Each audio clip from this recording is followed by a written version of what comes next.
Hello बच्चों। तो आज फिर सभी लोगों का स्वागत है अपने इस केमिस्ट्री क्लास में। और आज हम लोग पढ़ने वाले हैं कक्षा 9 के अंतर्गत पहली यूनिट हमारे आसपास के पदार्थ। और इसमें हम लोग पढ़ेंगे वाष्पीकरण के अनुप्रयोग। तो आज हम लोग वाष्पीकरण के अनुप्रयोग में जानते हैं पहला प्रश्न। पहला क्वेश्चन क्या है? वाष्पीकरण के कारण शीतलता कैसे होती है? तो हम एक बात जानते हैं कि जब भी कोई द्रव वाष्पित होता है तो क्या होता है, द्रव के कण माध्यम से ऊष्मा को अवशोषित कर लेते हैं और स्वयं वाष्पित होकर चले जाते हैं। क्योंकि माध्यम से ऊष्मा अवशोषित की है तो क्या होगा, माध्यम में ऊष्मा की कमी हो जाएगी और माध्यम ठंडा हो जाएगा। तो क्या होता है कि जब भी कभी वाष्पीकरण की घटना होगी तो माध्यम कैसा हो जाएगा, शीतल हो जाएगा, हमको शीतलता का अनुभव होगा। अब हम जानते हैं दूसरा प्रश्न, गर्मियों में हमें सूती कपड़े क्यों पहनने चाहिए? तो हम लोग जानते हैं कि सूती कपड़े द्रव के अच्छे अवशोषक होते हैं। जब भी हम गर्मियों में सूती कपड़े पहनते हैं तो क्या होता है, हमारे शरीर से गर्मी के कारण निकलने वाला जो पसीना होता है वो सूती कपड़े अच्छे से अवशोषित कर लेते हैं। फिर होता क्या है, ये जो कपड़ों में अवशोषित पसीना है ये हमारे शरीर की ऊष्मा को अवशोषित करके वाष्पित हो जाते हैं और वाष्प के रूप में वातावरण में चले जाते हैं और हमारा शरीर क्या हो जाता है, हमारा शरीर ठंडक का अनुभव करता है या शीतलता का अनुभव करता है। फिर इसके बाद अगला प्रश्न है, तेज धूप वाले दिन के बाद लोग अपनी छत या खुले स्थान पर जल क्यों छिड़कते हैं? तो शायद याद हो, पुराने समय में क्या होता था, लोग छतों पर लेटते थे और छतों पर लेटने से पहले क्या करते थे, शाम को छत पर जल का छिड़काव करते थे। जिससे होता क्या था, जो जल का छिड़काव किया गया है उस जल की बूंदें क्या होती हैं, छत की जो मिट्टी है या छत की जो सतह है उससे ऊष्मा को अवशोषित कर लेती थी और वाष्पित होकर वातावरण में चली जाती थी। जिससे होता क्या था, जो छत के जो सतह है वो ठंडी हो जाती थी, जिससे हमको शीतलता का अनुभव होता था। साथ ही हम अपने घर के बाहर भी क्या करते हैं, जल का छिड़काव करते हैं। उससे होता क्या है, हम जिस जल का छिड़काव करते हैं उस जल की बूंदें उस सतह से, हमारे घर के बाहर की जो सतह है उससे ऊष्मा को अवशोषित कर लेती हैं और वाष्प के रूप में वातावरण में चली जाती हैं। लेकिन जो सतह है उसकी ऊष्मा चली गई, यानी कि वो कैसा हो जाएगा, शीतल हो जाएगा और ठंडा हो जाएगा। इस वजह से हम क्या करते हैं, छतों पर या घर के बाहर जल का छिड़काव करते हैं।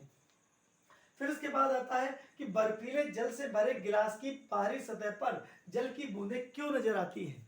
तो जब भी हम कभी गिलास पर क्या करते हैं, शीतल जल भर लेते हैं तो हम क्या देखते हैं, गिलास के बाहर बहुत सारी जल की बूंदें एकत्र हो जाती हैं। ऐसा होता क्यों है कि देखो, जब भी गिलास में हम शीतल जल भरते हैं तो क्या होता है, गिलास ठंडा हो जाता है।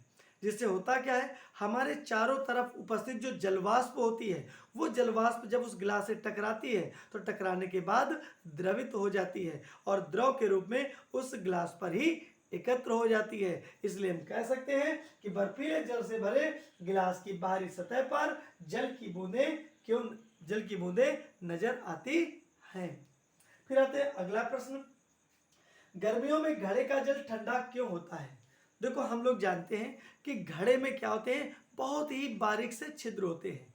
जब हम घड़े में जल भरते हैं तो जल की बूंदें क्या होती, धीरे धीरे उस घड़े के छिद्रों से बाहर आती हैं और जैसे ही बाहर आती हैं वो वाष्पित होती हैं। और वाष्पित होने के लिए क्या जरूरी है, वाष्पित होने के लिए ये जरूरी है कि जल की बूंदें घड़े से ऊष्मा अवशोषित करेंगी और अवशोषित करके वाष्प के रूप में चली जाएंगी।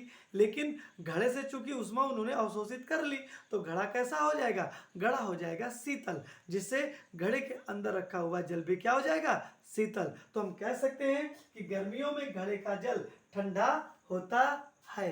किस वजह से, जल के वाष्पीकरण के कारण।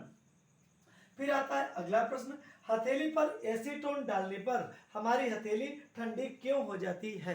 देखो, कुछ पदार्थ हैं जैसे एसीटोन हो गया, पेट्रोल हो गया, और एल्कोहल हो गया, सैनिटाइजर हो गया, ये जब हम अपने शरीर की अपनी त्वचा पर डालते हैं, अपने हथेली पर डालते हैं, तो हमें ठंडक का महसूस होता है, ठंडक हमको महसूस होती है, हमें शीतलता का अनुभव होता है। वो इस वजह से, क्योंकि जैसे ही इन पदार्थों को अपने हथेली पर डालते हैं, ये पदार्थ क्या करते हैं, हमारी हथेली से ऊष्मा को अवशोषित कर लेते हैं और अवशोषित करके स्वयं क्या करते हैं, वाष्पित होकर वायुमंडल में चले जाते हैं। और चूंकि हमारे शरीर से ऊष्मा को अवशोषित करते हैं, इस वजह से हमें शीतलता का अनुभव होता है।